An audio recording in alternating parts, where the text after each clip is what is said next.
ఉప ఎన్నికల్లో అనూహ్య విజయాలు సాధిస్తూ ఆ తర్వాత ప్రతి ఎన్నికల్లోనూ బెటర్గా పర్ఫామ్ చేస్తూ సీట్ల సంఖ్యను కొద్దిగా పెంచుకుంటూ వస్తున్న తెలంగాణ బీజేపీకి మహారాష్ట్ర ఫలితం మంచి ఇన్స్పిరేషన్గా మారింది.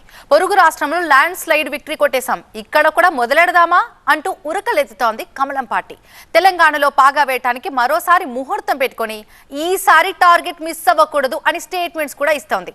మరి ఆ మేరకు ఢిల్లీలో స్ట్రాటజీలు కూడా సిద్ధమవుతున్నాయా? మరి ఈసారి అయినా సౌత్ లో బీజేపీ పాగా వేస్తుందా?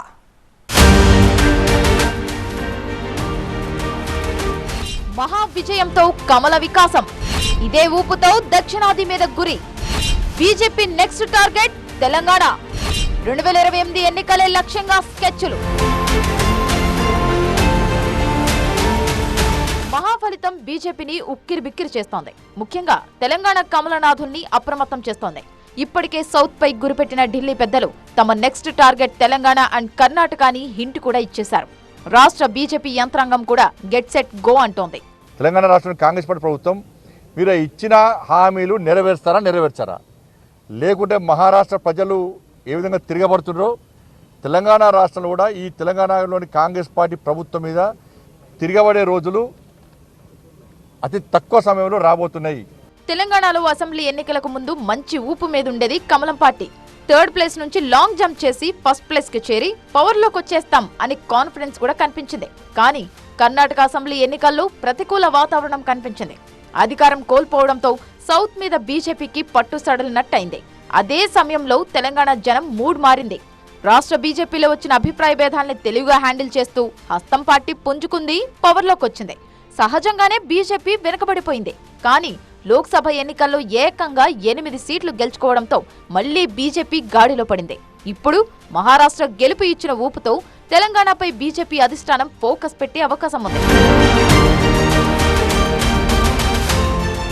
తెలంగాణలో కాంగ్రెస్ పార్టీ ఎన్నికలకు ముందు ఇచ్చిన హామీల్ని అమలు చేయలేదన్న అంశాన్ని మహారాష్ట్ర ప్రచారంలో బాగా ఎక్స్పోజ్ చేసింది బీజేపీ. మరాఠీ గడ్డపై కాంగ్రెస్ ఓటు బ్యాంకులపై ఈ ప్రభావం స్పష్టంగా కనిపించింది కూడా. అటు తెలంగాణ మహారాష్ట్ర సరిహద్దుల్లో బీజేపీ ఎక్కువ నియోజకవర్గాల్లో గెలవడం కూడా ఇక్కడి కమలనాథులకు మంచి బూస్టునిస్తోంది. రేవంత్ ప్రభుత్వ వైఫల్యాన్ని ఎండగట్టడంలో ఇప్పటికే ఒక అడుగు ముందే ఉంది టీబీజేపీ.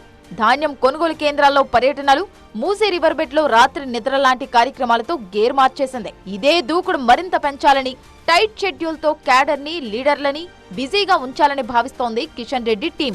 హామీల అమలు విషయంలో రేవంత్ సర్కార్ ని కార్నర్ చేస్తూనే కాంగ్రెస్ పార్టీలో అంతర్గత కొట్లాటల్ని తమకు అనువుగా మార్చుకోవాలి అన్నది కూడా బీజేపీ చేస్తున్న మరో ఆలోచన.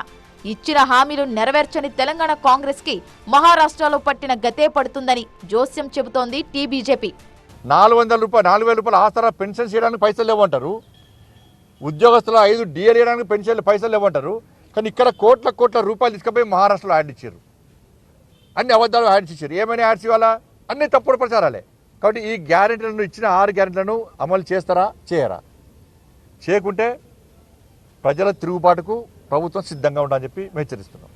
తెలంగాణలో కులగణన పూర్తయ్యాక స్థానిక సంస్థల ఎన్నికల కోసం కాంగ్రెస్, బీఆర్ఎస్ రెడీ అవుతున్నాయి. బీజేపీ సైతం జీహెచ్ఎంసీ ఎన్నికల మీద స్పెషల్ గా ఫోకస్ చేస్తోంది. గతంలో కూడా జీహెచ్ఎంసీ ఎన్నికల ఫలితాలే బీజేపీకి ఊపునిచ్చాయి. ఎక్కువ డివిజన్లలో బీజేపీ సాధించిన అనూహ్య విజయాలే తర్వాత ఎన్నికలపై ప్రభావం చూపాయి. ఇప్పుడు కూడా జీహెచ్ఎంసీ ఎన్నికల్లో గెలుపు కోసం ప్రణాళికలు రాసుకుంటోంది. వచ్చే నెలాఖరు కల్లా రాష్ట్ర పార్టీ కొత్త అధ్యక్షుడి పేరు ఖరారు చేసి జనంలోకి చురుగ్గా వెళ్లాలని ప్లాన్ చేస్తోంది బీజేపీ. అధిష్టానం కూడా తెలంగాణలో 2028 అసెంబ్లీ ఎన్నికల్లో కమల వికాసం కోసం ఏం చేయాలో దిశానిర్దేశం చేయబోతున్నట్టు సమాచారం ఉంది.